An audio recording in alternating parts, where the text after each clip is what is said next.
भगवान विष्णु जी ने बताया कि तुलसी माता को रोजाना जल देने से कौन सा फल मिलता है।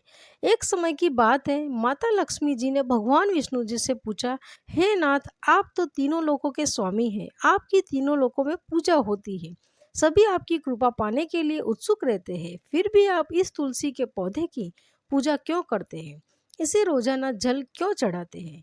मैं इस तुलसी के पौधे पौधे को जल चढ़ाने का महत्व जानना चाहती हूँ। माता लक्ष्मी जी की बात सुनकर भगवान विष्णु जी ने कहा, हे तुलसी देवी, तुलसी माता साक्षात लक्ष्मी का रूप है। तुलसी की रोजाना पूजा करने से कई फायदे हैं और तुलसी जी को जल चढ़ाने मात्र से ही मनुष्य के कई पाप नष्ट हो जाते हैं। तुलसी जी को जल देने का महत्व बताने से पहले मैं तुम्हें एक बहुत ही पवित्र कथा सुनाना चाहता हूँ। इस कथा के माध्यम से तुम्हें तुम्हारे इन प्रश्नों के उत्तर मिल जाएंगे, इसलिए हे देवी, आप इस कथा को बड़े ही ध्यान से सुनना। भगवान विष्णु जी ने कहा, हे देवी, जो भी मनुष्य सिर्फ इस कथा को ध्यान लगाकर पूरी सुन लेता है, उसे 100 वर्षों तक तुलसी को जल देने का फल प्राप्त होता है। माता लक्ष्मी जी ने कहा, स्वामी, मैं इस कथा को बड़े ही ध्यान से सुनूंगी, आप मुझे वहाँ पवित्र कथा सुनाना प्रारंभ कीजिए। भगवान विष्णु जी ने कहा, देवी, बहुत समय पहले की बात है, किसी नगर में एक ब्राह्मण रहता था।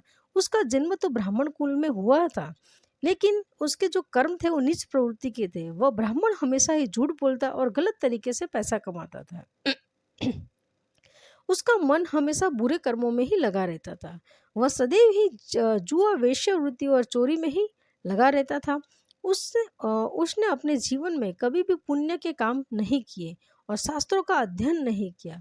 ब्राह्मण होते हुए भी कभी पूजा पाठ नहीं किया।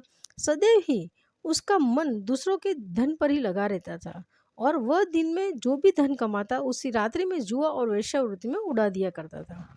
इस तरह वह ब्राह्मण अपने जीवन को पाप कर्मों में ही गुजार रहा था। उसने अपने मुख से ही कभी भगवान का नाम भी नहीं लिया और ना ही देवी देवताओं का पूजन किया। इस प्रकार से पाप करते हुए उसे कई वर्ष बीत गए। फिर वह ब्राह्मण कुछ खरीदारी करने के लिए एक नगरी में जा पहुंचा। उस नगरी के पास में गंगा नदी बहती है और उस नदी के स्नान करने के लिए दूर दूर से लोग आया करते थे। फिर वो ब्राह्मण गंगा जी के किनारे एक आश्रम में ठहरता है। उस आश्रम में अनेक विद्वान ब्राह्मण प्रतिदिन पुराणों का पाठ तथा भगवान की भक्ति में लीन रहते थे। वह ब्राह्मण भी ढोंग करता हुआ वहीं पर उनके साथ में रुक गया और उन ब्राह्मणों के साथ रहकर उसे भी भगवान का नाम लेने का अवसर मिल रहा था। वो उसी स्थान पर कुछ दिनों के लिए रुका। फिर वहां पर आए हुए लोगों ने गायों का पूजन करके ब्राह्मणों को भोजन कराया, तो उस ब्राह्मण ने भी उनके साथ में बैठकर भोजन किया और भगवान का प्रसाद ग्रहण किया। वहीं पर उस आश्रम में एक तुलसी जी का पौधा था। वह ब्राह्मण जाने अनजाने में उस तुलसी के पौधे में पानी डालता था। उसके मन में कोई विचार नहीं था कि वह क्या कर रहा है। वह प्रतिदिन सुबह उठकर बाल्टी में पानी लेकर तुलसी के पौधे में डालता था। ये उसका रोजाना का एक नियम बन गया था। फिर एक दिन की बात है, वह आश्रम में सोया हुआ था। तभी अचानक उसके पास में एक काला सांप आया और उसे काले सांप ने उसे नींद में ही डस लिया और थोड़ी देर में उस ब्राह्मण की नींद में ही मृत्यु हो गई। और जब सुबेरे दूसरे ब्राह्मणों ने उसे इस अवस्था में देखा तो उन्होंने उसके मुख में तुलसी पत्र और तुलसी का जल डाल दिया। फिर उन ब्राह्मणों को पता चला कि उसकी तो मृत्यु हो चुकी है। तब वहां पर यमदूत आते हैं और उस ब्राह्मण को उठाकर यमलोक ले जाने लगते हैं। रास्ते में जाते हुए वह ब्राह्मण विलाप करने लगा और यमदूत से कहने लगता है कि यमदूतो, मुझे कहाँ लेके जा रहे हो और मेरी मृत्यु किस कारण से हुई है। तब यमदूत कहने लगे हैं, हे ब्राह्मण, तुमने जन्म से लेकर मृत्यु तक बहुत पाप कर्म किए हैं और तुम्हारे पापों के कारण ही तुम्हें एक काले सर्प ने काटा और जिसकी वजह से ही तुम्हारी मृत्यु हुई है। अब यह हम तुम्हें यमपुरी लेकर जा रहे हैं। वहां पर यमराज तुम्हारे पाप कर्मों का लेखा जोखा देखेंगे और निश्चित ही तुम्हें घोर नरक में डालेंगे। फिर से वो ब्राह्मण फूट फूट कर रोने लगा और उन यमदूतों से माफी मांगने लगा, किंतु यमदूतों का उस पर जरा भी दया नहीं आई और वे उसे मारते हुए यमलोक लेकर गए। जब यमराज के सामने उपस्थित हुए तो यमराज के पास में बैठे हुए चित्रगुप्त ने उस ब्राह्मण के कर्मों का लेखा जोखा निकाला और यमराज से कहने लगे, हे धर्मराज, इस ब्राह्मण ने तो अपने पूरे जीवन में काफी पाप किए हैं। इसने इसके जीवन में कभी भी पुण्य का काम नहीं किया है। यहाँ तो घोर पापी है, इसे तो हमेशा के लिए नरक में डाल दिया जाए। फिर यमराज कहते हैं, हे यमदूतों, जीवन भर पाप करने वाले इस ब्राह्मण को उठाकर ले जाओ और इसे नरक में डाल दो। यमराज का आदेश मिलते ही वे यमदूत उस ब्राह्मण को लेकर नरक की तरफ चल दिए और ब्राह्मण को पीटते हुए नरक में ले गए। वहां लेकर जाकर उसे खोलते हुए तेल में कहाड़ी में डाल दिया, कढ़ाई में। परंतु जैसे ही उस ब्राह्मण को खोलते हुए तेल की कढ़ाई में डाला तो वह एकदम से ठंडा और शीतल हो गया। इस घटना को देखकर उस यमदूत को बड़ा ही आश्चर्य हुआ। ऐसा उसके साथ पहले कभी नहीं हुआ था। उस यमदूत ने कितने ही पापियों को इस तेल की कढ़ाई में डाला था और वे सभी उस तेल में गिरकर छटपटाने लगते थे। लेकिन जैसे ही वह ब्राह्मण गर्म तेल की कढ़ाई में गिरा तो वह तेल अचानक से शांत और शीतल हो गया। इस आश्चर्यजनक घटना को देखकर वह यमदूत जल्दी से दौड़ता हुआ यमराज के पास पहुंचा। यमदूत को देखकर यमराज ने कहा, यमदूत, क्या बात है, तुम इतने घबराए हुए क्यों लग रहे हो? फिर वह यमदूत कहता है, धर्मराज, आपने जिस ब्राह्मण को नरक में डालने के लिए कहा था, मैंने जैसे ही उसे खोलते हुए तेल की कढ़ाई में डाला तो उसकी भट्टी की अग्नि बुझ गई और वह खोलता हुआ तेल भी बिल्कुल ठंडा हो गया। फिर यमराज कहते हैं कि यमदूत, यह तो बड़ी ही विचित्र घटना है, ऐसा तो पहले कभी नहीं हुआ था। यमराज विचार कर ही रहे थे, तभी वहां से नारद मुनि प्रकट होते हैं। नारद मुनि को देखकर यमराज अत्यंत प्रसन्न होते हैं और उन्हें प्रणाम करते हैं। यमराज नारद मुनि का स्वागत करते हैं कि यमराज नारद मुनि से कहते हैं, मुनिवर, आप उचित समय पर आए हो। हमने आज और अभी एक अत्यंत पापी ब्राह्मण को नरक में गिराया है, किंतु उसके गिरते ही नरक की अग्नि ठंडी पड़ गई और खोलता हुआ तेल भी शीतल हो गया है। तब नारद मुनि ने यमराज से कहा कि धर्मराज, आपने जिस ब्राह्मण को नदी में डाला है वह नरक में डालने योग्य नहीं है, क्योंकि उस ब्राह्मण के द्वारा अनजाने में ही ऐसे काम हुए हैं कि जो नरक का नाश करने वाला है। जो मनुष्य पुण्य कर्म करने वाले लोगों की संगति करता है उसके कर्म पुण्यों का भाग जरूर मिलता है। और वह ब्राह्मण तो कई दिनों तक भगवान के भक्तों के साथ रहा है। इस ब्राह्मण ने आश्रम में रहते हुए रोजाना तुलसी जी में जल डाला है, इसीलिए यह ब्राह्मण बड़ा ही पुण्यात्मा बन गया है और इसके सारे पाप नष्ट हो गए हैं। यह ब्राह्मण अब स्वर्ग लोक में जाने का अधिकारी बन गया है। इस ब्राह्मण ने जाने अनजाने में ही इतना पुण्य कमाया है जो कई जन्मों तक मनुष्य को प्राप्त नहीं होता है। इसलिए हे धर्मराज, आप इस ब्राह्मण को नरक में न डालो और इसके कर्मों के लिए इसे केवल इतना दंड दो कि इसे सभी नरकों का दर्शन कराओ। नारद मुनि की बात सुनकर यमराज बहुत ही खुश होते हैं और उस ब्राह्मण को नरक से निकाल कर लाते हैं और अपने यमदूतों से कहते हैं कि यमदूतों, इस ब्राह्मण को ले जाओ और संपूर्ण नरकों का दर्शन करा लो। यमदूत उस ब्राह्मण को लेकर जाते हैं और संपूर्ण नरकों का दर्शन कराते हैं। भगवान विष्णु जी ने कहा, देवी, इस प्रकार से यमदूत उस ब्राह्मण को संपूर्ण नरकों का दर्शन कराते हैं और उसे यमलोक में ले जाते हैं और फिर वह ब्राह्मण एक यम बन जाता है। भगवान विष्णु जी कहते हैं, हे देवी, वनस्पति नाम तुलसी, मास नाम कार्तिक, तिथि नाम एकादशी। भगवान कहते हैं, हे देवी, वनस्पतियों में मुझे तुलसी प्रिय है, मास में मुझे कार्तिक मास और तिथि में एकादशी प्रिय है। इसलिए जो मनुष्य रोजाना तुलसी की पूजा पाठ करता है और तुलसी को जल देता है, वह मनुष्य मुझे सबसे अधिक प्रिय है। उस मनुष्य की कभी भी दुर्गति नहीं होती है और वह मनुष्य कभी नरक में नहीं गिरता है।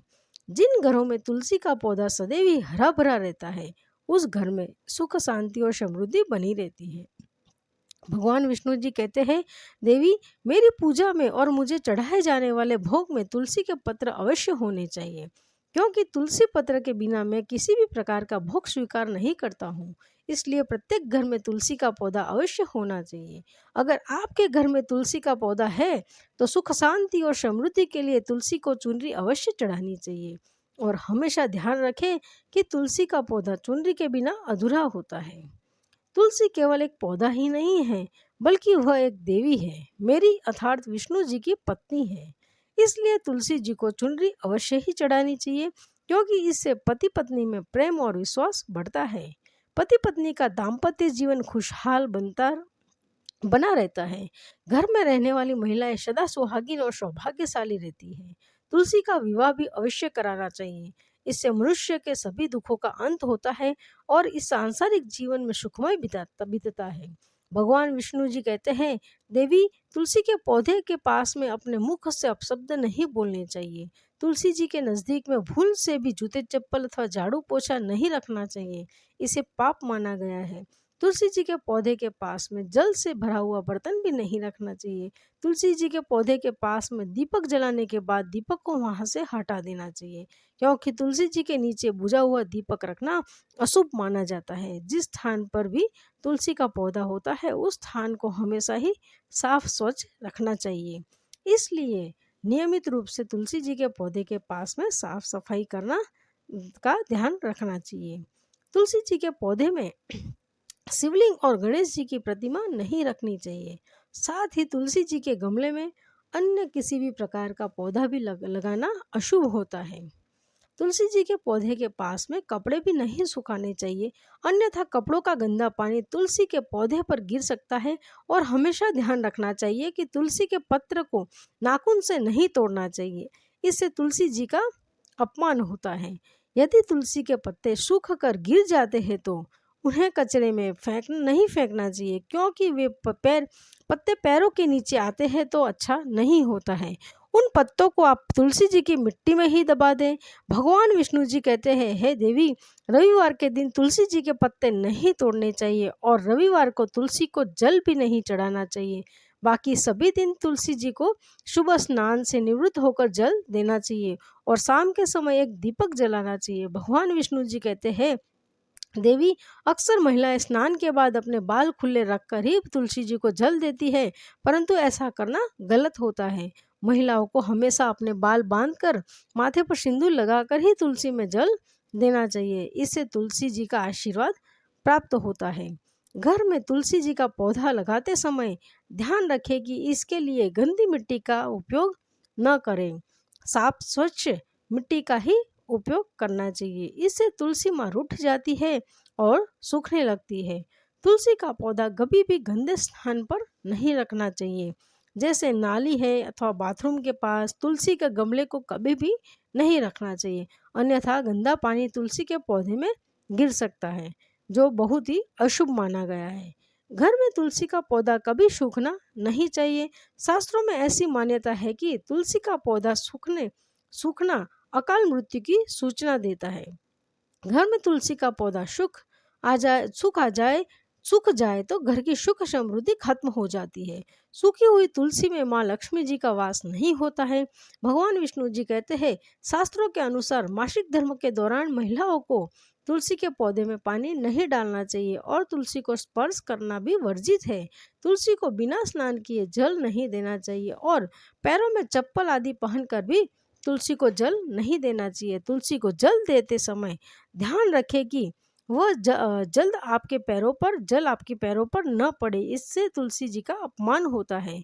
भगवान विष्णु जी कहते हैं कि नित्य तुलसी जी के दर्शन से मनुष्य को स्वर्ग की प्राप्ति होती है और तुलसी पत्र के सेवन से उसके सभी पाप नष्ट हो जाते हैं। तुलसी का पौधा हमेशा घर के सामने लगाना चाहिए। इससे पूर्व अथवा उत्तर दिशा में लगाना सबसे अधिक शुभ होता है। तुलसी के पास में मरुस्थलीय पौधे रखना बहुत ही अशुभ माना जाता है। ऐसे पौधे से नकारात्मकता ऊर्जा निकलती है और शास्त्रों में कहा गया है कि जिन पौधों में हरी भरी कलियों की उत्पत्ति न हो, उसके स्थान पर कांटे निकलते हो, ऐसे पौधों को तुलसी के पास में कभी भी नहीं रखना चाहिए। शास्त्रों में केले के पौधे का विशेष महत्व बताया गया है। अगर तुलसी जी के पास में केले का पौधा लगा देते हैं तो कई गुना अधिक फल लाभ प्राप्त होता है। भगवान विष्णु जी कहते हैं कि केले के पौधे में देवी स्वयं मेरा वास होता है। इसे तुलसी जी के पास लगाने से घर में सुख समृद्धि आती है। तुलसी जी के पौधे में शालिग्राम भी अवश्य रखना चाहिए। तुलसी जी के गमले में शालिग्राम रखने से तुलसी जी का और भी अधिक शुभ प्रभाव आपको देखने को मिलेगा। शालिग्राम मेरा ही रूप है। यह काले रंग का पत्थर होता है जिसे विलक्षण और मूल्यवान माना जाता है। इसे अगर तुलसी जी के गमले में रखेंगे तो आपके घर तुलसी जी का और अधिक शुभ प्रभाव आपको देखने को मिलेगा। शालिग्राम मेरा ही निराकार रूप है। यह काले रंग का पत्थर होता है जिसे विलक्षण और मूल्यवान माना गया है। इसे अगर तुलसी जी के गमले में रखेंगे तो आपके घर में संपूर्ण नकारात्मक ऊर्जा नष्ट हो जाएगी। घर में केवल एक ही शालिग्राम की पूजा करनी चाहिए। भगवान विष्णु जी कहते हैं कि देवी मेरी मूर्ति से कई गुना ज्यादा उत्तम होता है शालिग्राम की पूजा करना। शालिग्राम को चंदन लगाकर उस पर एक तुलसी पत्र रखना चाहिए।